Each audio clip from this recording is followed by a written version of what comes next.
if you're thinking about giving an endurance event a go, but you're not sure if you can do it, just have a go at it. It'll change you no matter what happens, and only for the better. This is the Adventure Sports Podcast, brought to you by 180 TAC. Get out there and have some fun.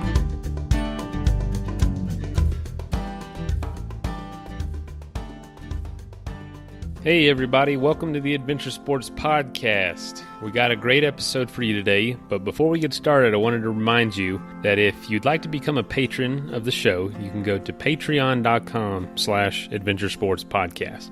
It's $5 a month. It gets you access to a lot of extra content, and just think of it as buying the show a couple coffees every month.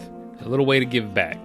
So we'd really appreciate it if you took that step. If you're already a patron, thank you. If you're not, consider it. Thanks. Thank you so much for listening in today. I have two gentlemen from Ireland, Aidan Doherty and Blaine O'Donnell, and they are doing something kind of unique. Aiden is the coach, and Blaine is the athlete, and they've decided to go from couch to adventure race, and not any adventure race. This is a 250-kilometer adventure race, and we're going to talk about how they're hoping to accomplish this, to get someone fit enough and prepared for that kind of an athletic event. They have their own podcast where they've been documenting this journey, and so it's going to be a lot of fun to talk about it today. Welcome to the program, guys. Yeah, thanks for having us on. Oh yeah, it's our pleasure. Appreciate the invite. Oh, you bet. So I guess the first question is, let's just go back to how you guys know each other and how you decided to take this challenge on. So what's the backstory here?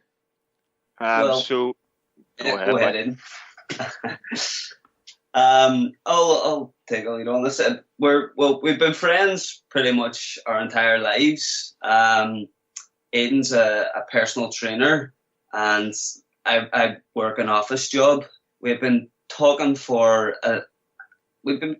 quite some time about maybe starting our own podcast, but we never really had a topic or anything that we thought we could cover on a podcast. Now, I signed up for a marathon. We had a brief discussion there, but I trained for the marathon very badly. I didn't take any professional advice.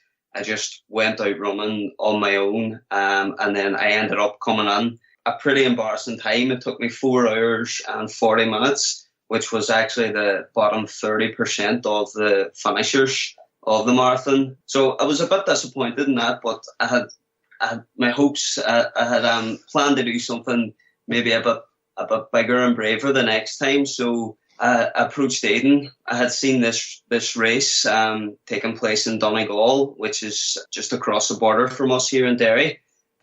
It's called The Race, which is a 250-kilometer endurance event. And I sat down with Aiden and said, why don't we give this a go? I'll train for it. You can coach me. You can train me. We'll document the whole process. We'll start our own podcast, and we'll just see where it goes. And that's where the couch to 250K came from. Awesome. So, Blaine, did you think that this was kind of a misguided scheme, or do you think that it's going to work?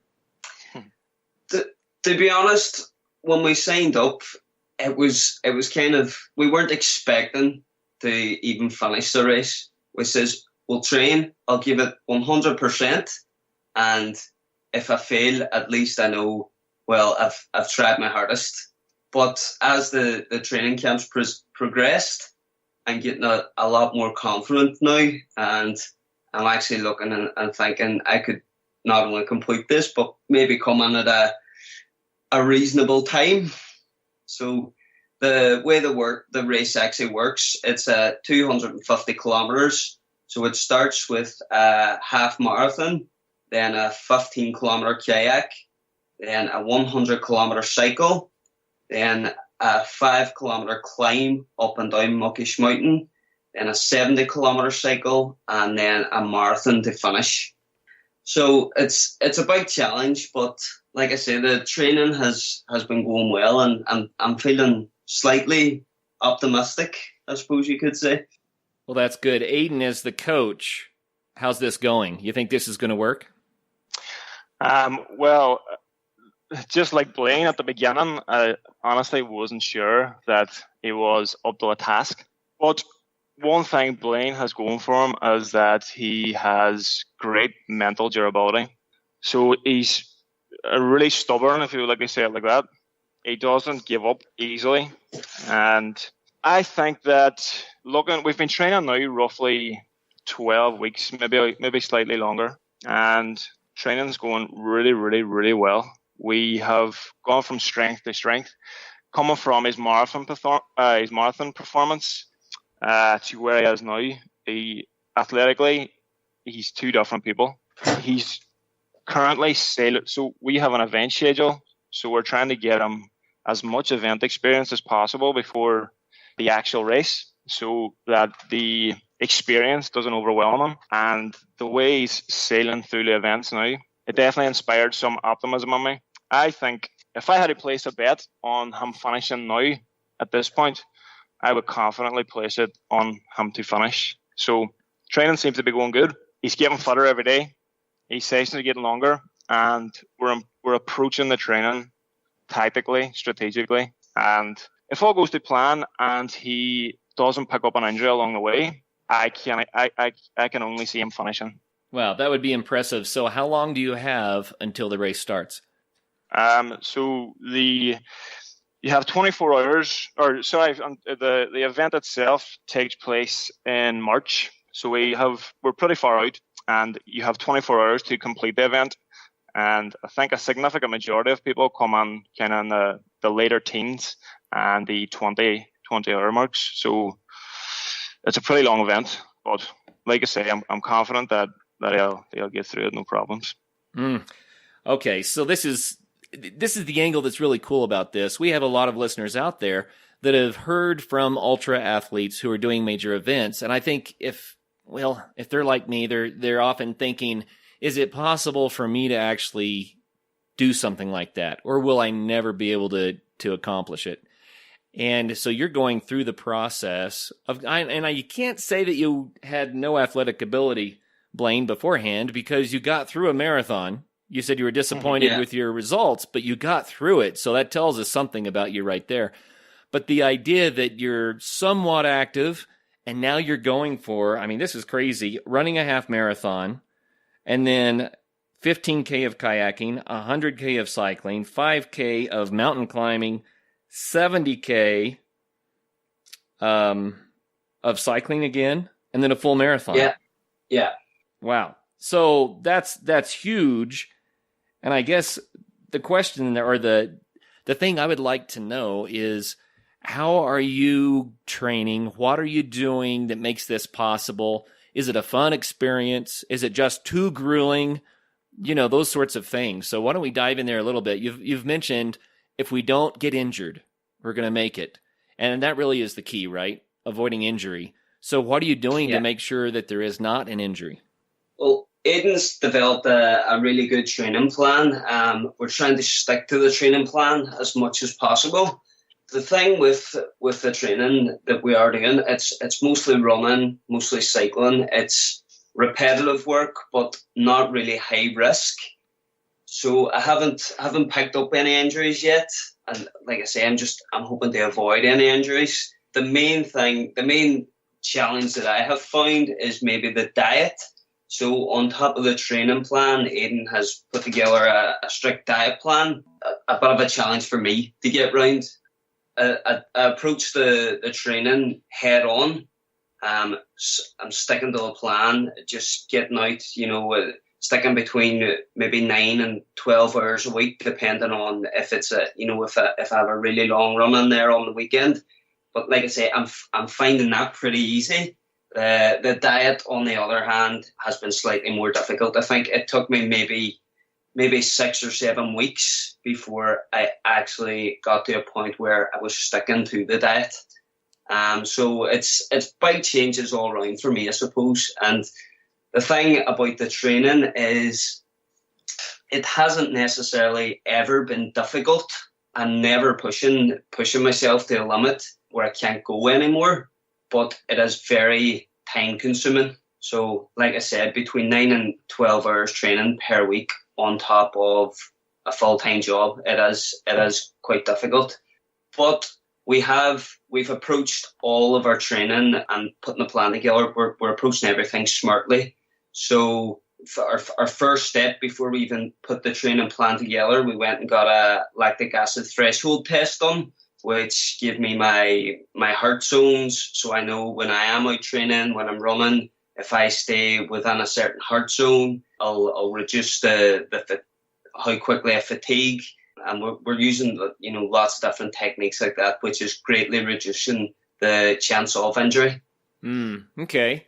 So you're saying 9 to 12 hours per week. What kind of distances are you doing as part of your training right now?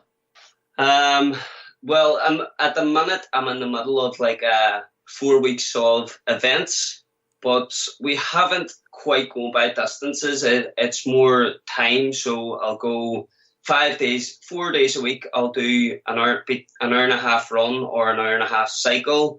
1 day a week, I'll do 2.5 hours kayaking. And then on the weekend, my long run could be, well, that's when I'll put a brick session in. So I'll do anything from, 3 to maybe 7 hours of cycling, running, mountain climbing, kayaking, whatever I can fit in. And then on top of that, like I say, we're in the middle of trying to get the event experience under our belt. So 2 weeks ago, I had a half marathon on the Saturday. The Sunday after, I cycled the Tour de Foil, which was an 80k cycle. This 2 days time, I'm running another half marathon. And then the week after that, I'm doing the Quest Ireland, which is kind of like a mini version of the big race that we're training for. So the big race is 250 kilometers of running, cycling, kayaking. The event I'll do next week is 64 kilometers of running, cycling, and kayaking. So the distances, they'll vary, but like I say, we're sticking to a pretty strict schedule.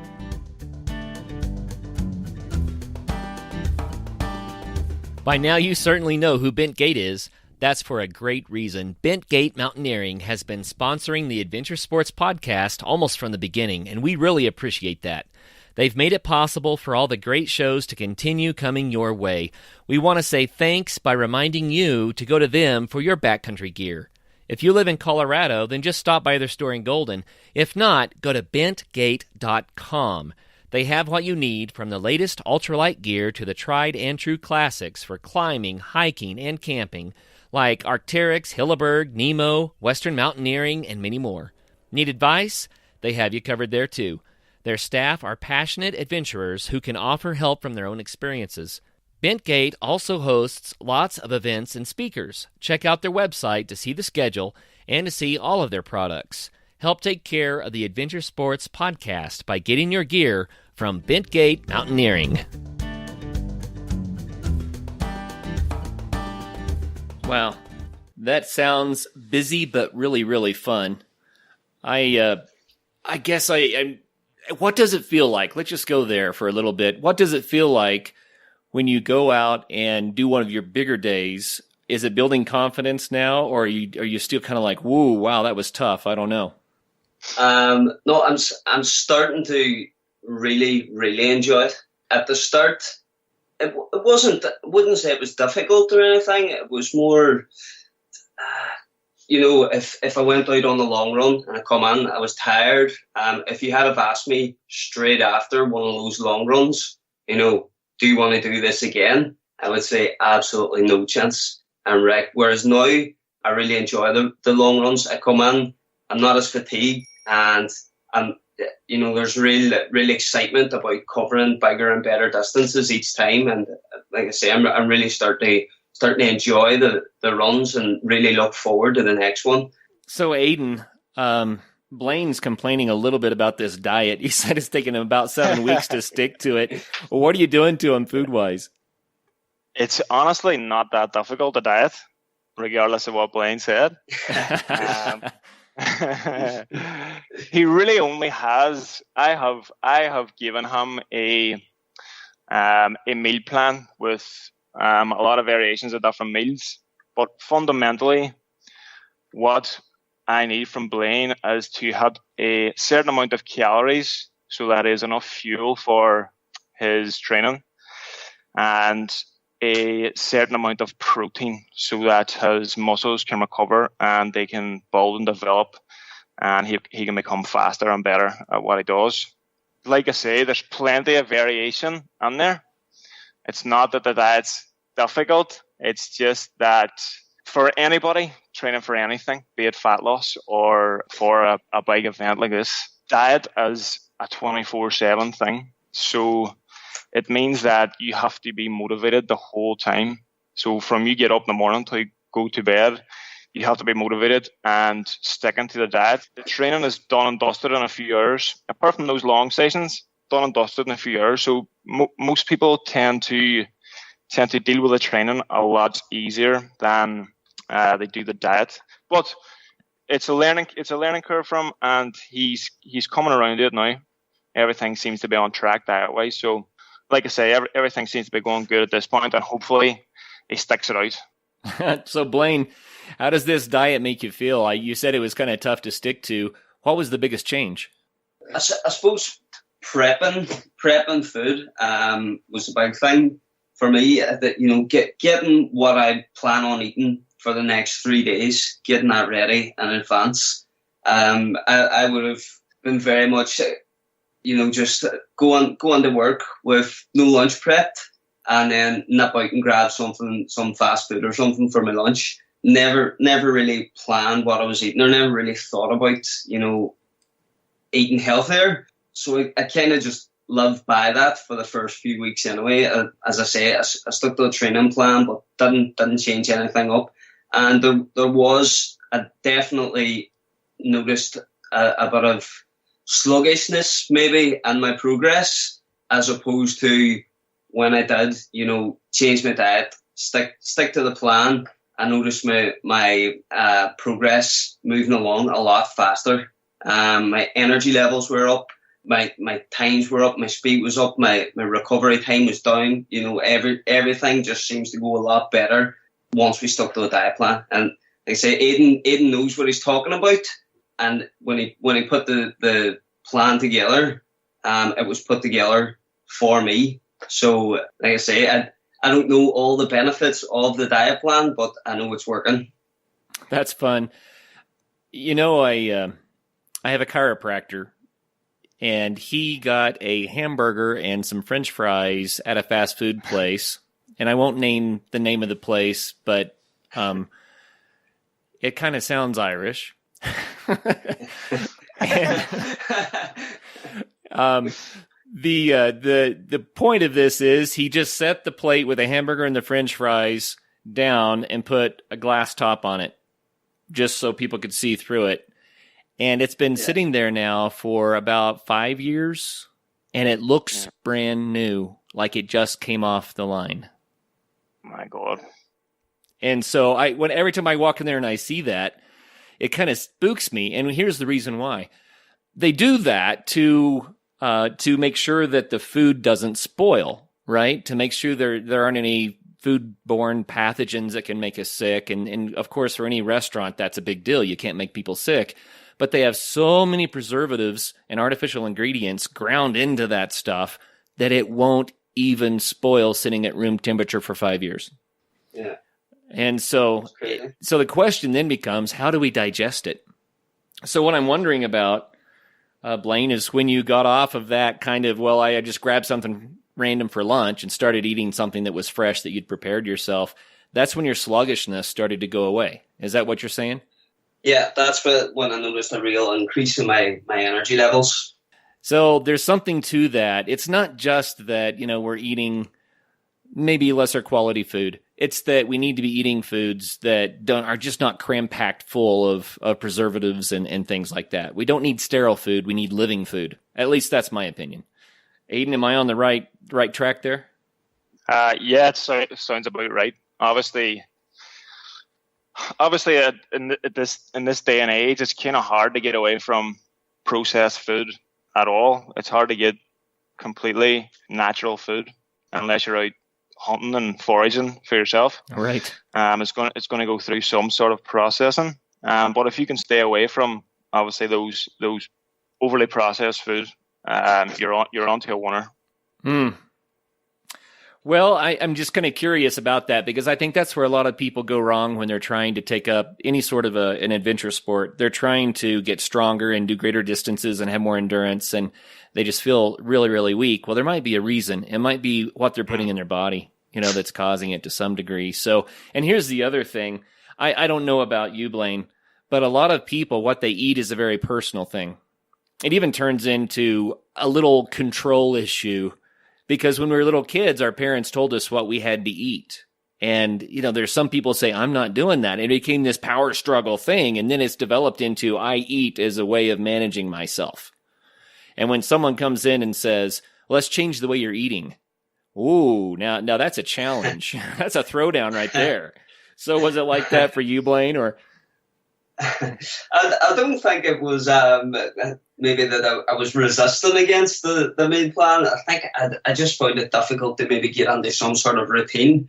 And I have a small kid in the house too, and at home, and it wasn't just changing what I was eating. It was maybe implementing that back into the house, and everybody's maybe eating a bit healthier now as a result of it.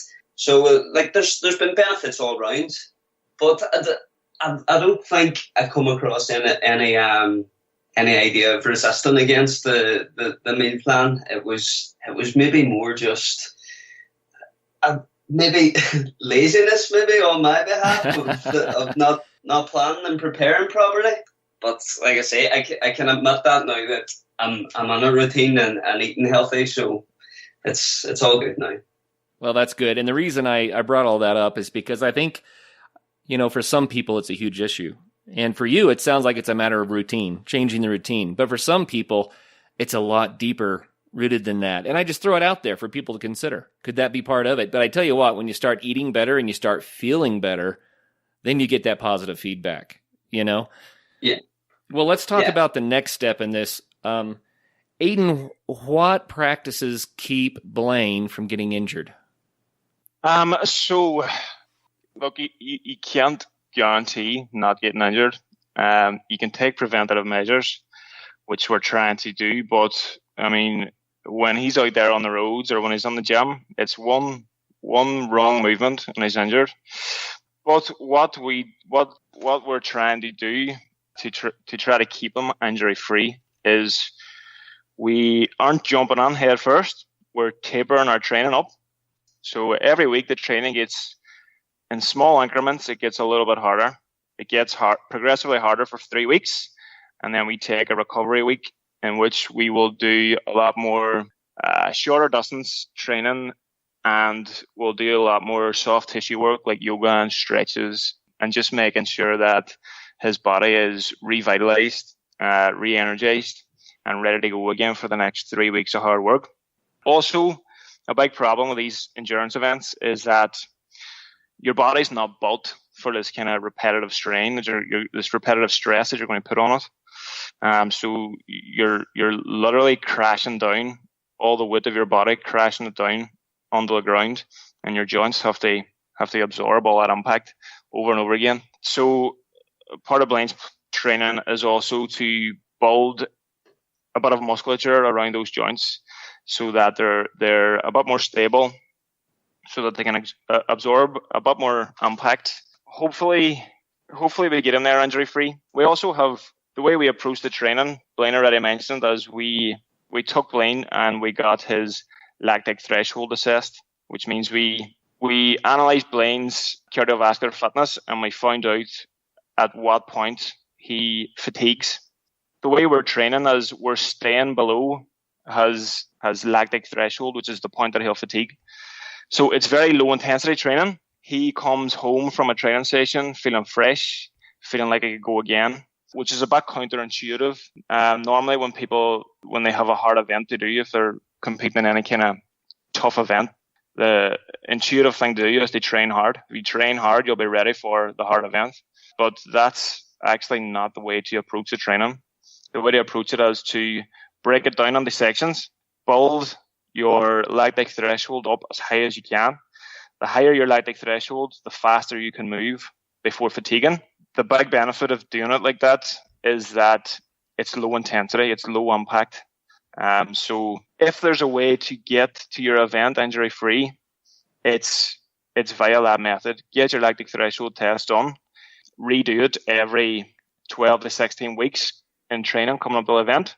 Keep your training low intensity but long. So low intensity sessions, but you spend a lot of time out there. And hopefully, fingers crossed, we make it there injury free. I love that approach. So how do you know if you're staying below that threshold? How can you tell? So the test itself is done through blood sampling. So Blaine was on a treadmill, and the intensity got higher and higher incrementally. It went on for about 20 minutes. There was a blood test on every 3 minutes. Your lactic threshold correlates with your heart rate. So using your heart rate, you can break your training down into separate zones. And so you'll have a recovery zone. You'll have a zone which is below your lactic threshold. You'll have a zone which is above your lactic threshold. And then you'll have a final zone which is kind of maximum intensity, maximum output, extreme fatigue. And so the way Blaine knows now that when he's on his sessions, all he has to do is stay between a certain heart rate range. So, for example, say 145 beats and 152 beats per minute. As long as he stays in that zone, he'll not fatigue. And I just track that with an Apple Watch as I'm running. Well, that makes a lot of sense. It's a great idea because, like you just mentioned, you start building up the lactic acid. That's when you get sore, and that's when it gets really difficult then the next day to get out and do it again. And so by doing this, Blaine, do you feel like you're getting a good workout? Yeah. Well, that's like I said. When I trained for the marathon before we had signed up for this race, I didn't know anything about any of this. I wasn't tracking my heart rate. I'd never heard of a lactic acid threshold test. I would have just went out and ran as fast as I could for as long as I could. I would have been completely fatigued by the end, and I would have fatigued pretty fast. So it's just interesting that when I was training for the marathon, if I was on a treadmill, I would have went in, stuck it up to 11 and ran for the hour and come off completely blown out. Once I got my lactic acid threshold test done, I was able to go back in with a heart rate monitor, jump on the treadmill, and I was able to see that 9.4 was the max speed that I could go without going above, my 150 beats per minute. So I just stuck to that for the hour. And even on the first session, I come off after an hour fresh. I could have went again. And now I had just done an hour on the treadmill, whereas before an hour on the treadmill, and I was killed. And this was only a small reduction in the speed. Now, by continuously doing that, I'm able to increment the speeds up whilst never coming off the treadmill, feeling like, I'm about to collapse here. I'm now up at a point where I could go to 12.5 and still be within my lactic acid threshold. So by just bringing it up incrementally, I'm in a far better position now. I can go far faster for longer. I love that. What a genius way to do this. And several years ago, there weren't many people that knew anything about it. So, yeah. Aiden, the way to start then is to get this test done with a blood sampling, a stress test with a blood sampling. And then once you identify what that is, how often do you retest again? So it really depends on you and how your training's going. But generally, you want to do it maybe 12 to 16 weeks, somewhere in that zone. So every 12 to 16 weeks, repeat the test and see where you're at. If you want to get into backpacking but you're not sure where to start, go check out campcrate.net. Camp Crate can help you plan the backpacking trip of a lifetime and supply you with all the rental gear you need. Simply go online and choose your gear and your itinerary. Camp Crate will then ship your gear anywhere in the U.S. When your trip is finished, use the pre-printed return label to ship the gear back. It's that easy. Camp Crate. Rent, explore, return.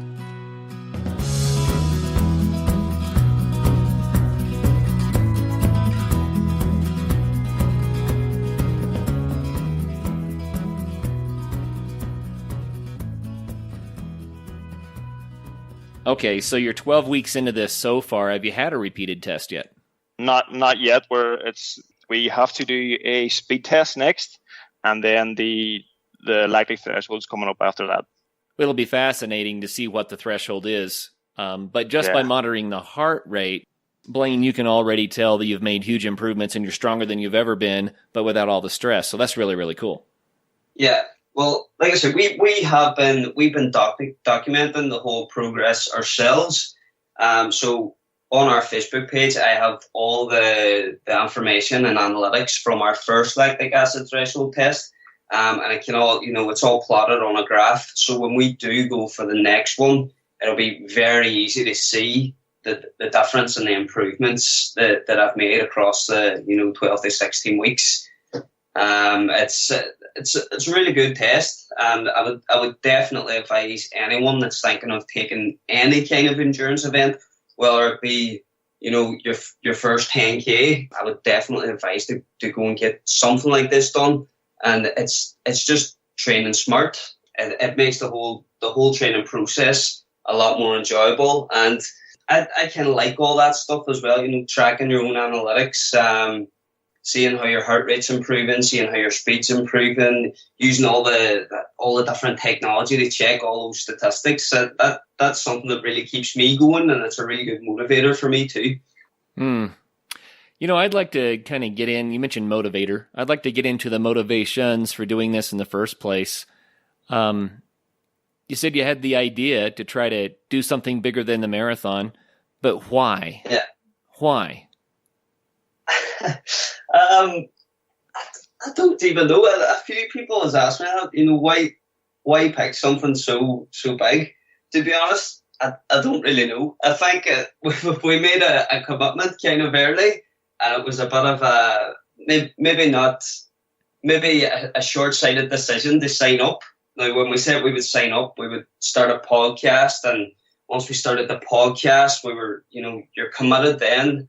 The actual race itself is for a charity called Self-Help Africa. So when we signed up for the race, started the podcast, people started donating money to this charity, and it just kind of snowballs, and before you know it, you're tied into a point where we can't back out now. We have to do this. We've committed. We've told the world that we're doing this, so we have no choice. Well, they do say that accountability is one of the best things that you can do to make sure you follow through with a lifestyle change. I can't imagine how this has impacted you. So, Blaine, how has it impacted your daily life? Do you feel like it's changing you or impacting your family in unexpected ways? There's several impacts. One of the big things I noticed was, I suppose I'm engaged to be married, so I'm in the middle of arranging my wedding at the minute. My wedding actually falls about 10 days after we complete the race. Oh boy. So as you can imagine, like I say, there's a big time commitment on my end to be out training. So to be honest, my fiance, she's been really patient, and she's really behind me, which again is a big motivator. And I really appreciate that, because it could very easily go the other way, and if things were difficult, then it would make my whole training plan a lot more difficult. So I really appreciate the support that I'm getting at home and from friends and everyone getting behind me. It's a real motivator for me. And then there's the impact of just I'm getting healthier. Like I say, my energy levels are up, not just in training. I just feel a lot more positive, more energetic. I feel like even in my work life, my productivity is going up. I just feel a lot better. I suppose that is the benefits of exercising and eating right. Yeah, I love that. And we kind of do a carrot on a stick when we talk about adventure sports. We're always telling people how much fun it is. We end every show by saying, get out there and have some fun. And what we're not saying is get out there and work really hard and eat the right food and crack the whip. And you know what I mean? The point is that if you look at all the benefits for what you're doing, then it helps to stick to it. It helps to motivate. And, when you start getting that increased energy, more productivity, a different life perspective, what about stress? Has your stress level been more manageable now that you're working out regularly?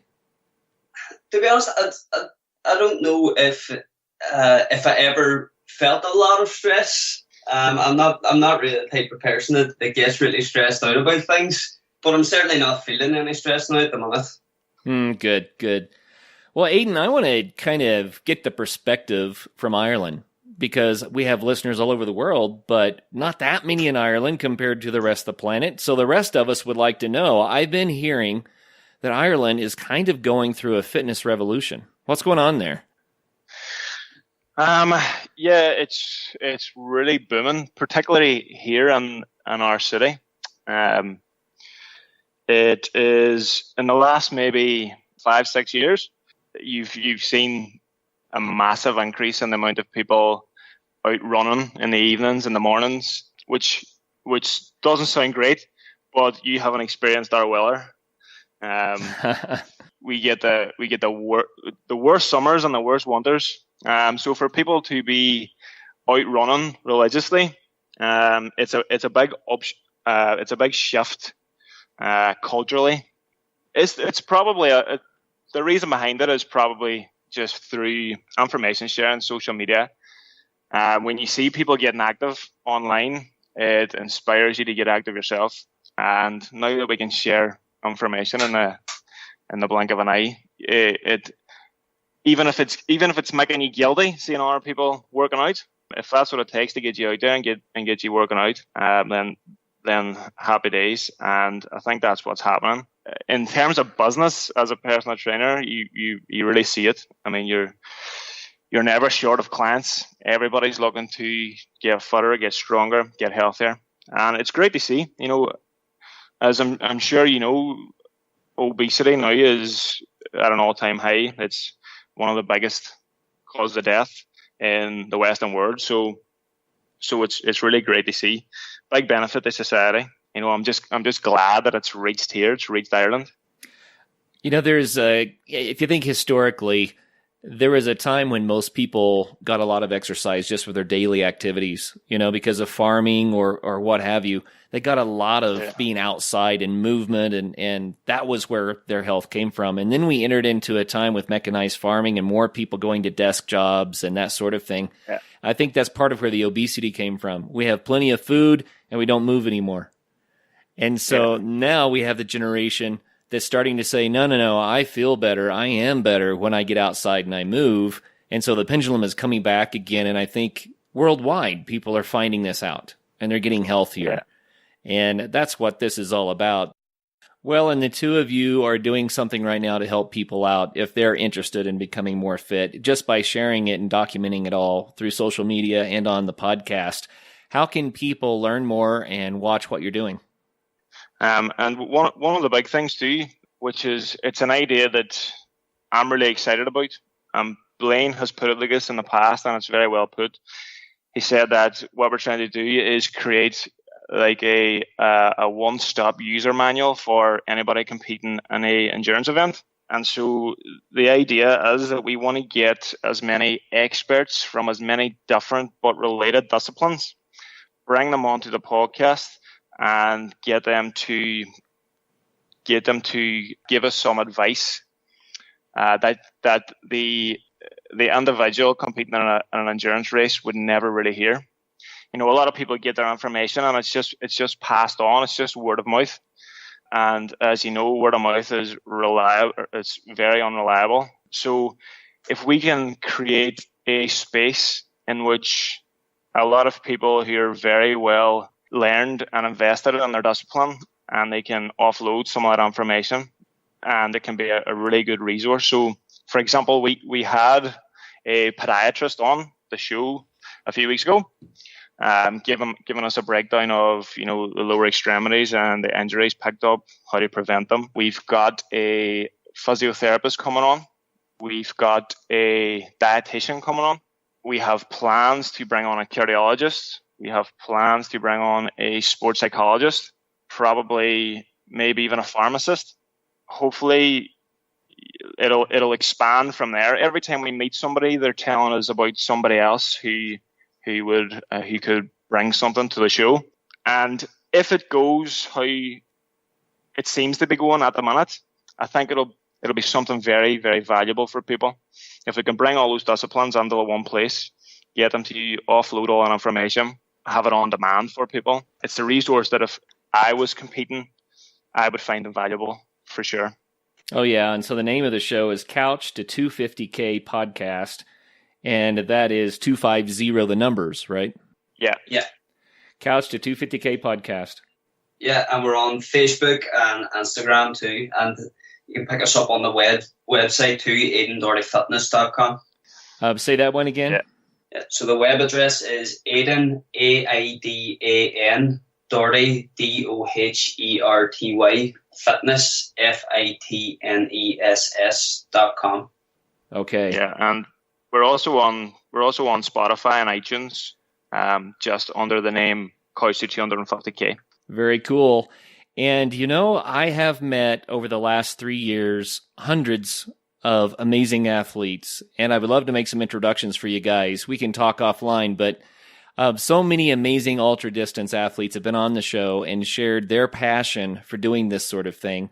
And maybe they would be willing to go on your show and share some of those experiences. So we can do that too. Yeah, that'd be amazing. Well, guys, I think what you're doing is admirable, and I love it. And I love it that you're sharing it with the rest of the planet so that people can be motivated and learn how to do this themselves. What do you think it's going to be like, Blaine, on race day? When the race actually starts, what do you expect to happen? Well, I'm hoping to get a full night's sleep the night before. That might be hard. Because I have a long day ahead of me. But in an ideal world, I'll be standing on the start line, confident that and injury-free. But I suppose mainly confident that I've done enough to get me through this. And even if I don't get through it, I know that I've put on 100% effort. That's the main thing for me. That I don't want to be getting a DNF and then sitting back and saying, I wish I had went out those couple of mornings, or if I had done this differently or that differently. I want to, if it does come to a point where I don't finish the race, I want to sit back and say, well, at least I give it my best. Yeah, that's a great attitude. And I like this shot. I'll give you this parting shot. I visited with a mountaineer recently, and he talked about the team of people that were climbing Mount Rainier. And on his group, they asked everyone in the group, why are you climbing prior to the climb? How are you going to get to the summit, right? And everyone that answered, it's all about the summit. I'm going to accomplish this great thing. Everyone that answered that way did not make it to the summit. There was another group of people that said, I am here to experience this. I want to know what the weather's like. I want to know what the mountain is like. I want to have a camaraderie and the friendship. I just want to experience this. And if we make it to the summit, then, that's fantastic. But the main thing for me is being part of this moment. You know what I mean? They all summited. They made it. That's a metaphor for life. It is. And I love it so much.